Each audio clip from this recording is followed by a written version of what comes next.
বিরোধী রাজনৈতিক দল হিসেবে দায়িত্ব পালনে বারবার ব্যর্থ হয়েছে বিএনপি, এমন অভিযোগ তুলেন আওয়ামী লীগের সাধারণ সম্পাদক এবং সড়ক পরিবহন ও সেতুমন্ত্রী ওবায়দুল কাদের। আওয়ামী লীগ সভাপতির রাজনৈতিক কার্যালয়ের সংবাদ সম্মেলনে তিনি এই অভিযোগ করেন। তার দাবি, সাহায্যের নামে ফটো সেশন করছে বিএনপি। এ সময় তিনি ঘোষণা দেন, ঘূর্ণিঝড়ে ক্ষতিগ্রস্তদের পাশে যাবে আওয়ামী লীগের সংশ্লিষ্ট বিভাগীয় কমিটিগুলো। বিস্তারিত শাহরিয়ার বাথনের আরও একটি প্রতিবেদনে।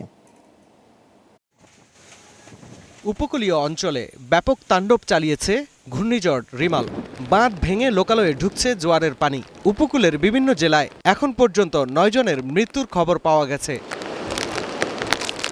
দুর্যোগের এমন ইস্যুতে আওয়ামী লীগ সভাপতির ধানমন্ডির রাজনৈতিক কার্যালয়ে ব্রিফিং করেন দলটির সাধারণ সম্পাদক ওবায়দুল কাদের। এ সময় তিনি ঘূর্ণিঝড়ে নিহতদের প্রতি শোক ও সমবেদনা জানিয়ে সংশ্লিষ্ট বিভাগীয় কমিটিকে ঘূর্ণিঝড়ে ক্ষতিগ্রস্তদের পাশে যাওয়ার নির্দেশ দেন।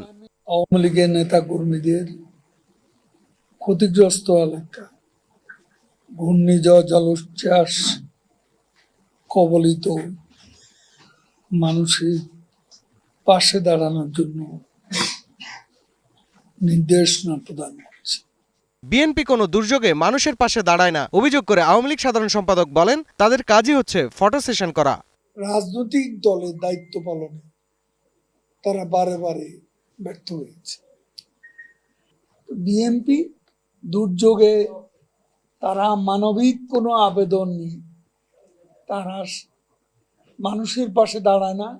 আমরা অতীতে দেখেছি তাদের কাজই হচ্ছে ফটো সেশন করা। আওয়ামী লীগ সভাপতি প্রধানমন্ত্রী শেখ হাসিনা ঘূর্ণিঝড়ে ক্ষতিগ্রস্ত এলাকা পরিদর্শনে যাবেন বলেও জানান সেতুমন্ত্রী। তিনি আমাদের সভাপতি, আমাদের যে বিভাগীয় টিমগুলো তারা যেখানে যেখানে ক্ষতিগ্রস্ত হয়েছে সেই সব এলাকার খোঁজ খবর নিচ্ছে। শাহরিয়ার বাঁধন, গ্লোবাল টেলিভিশন, ঢাকা।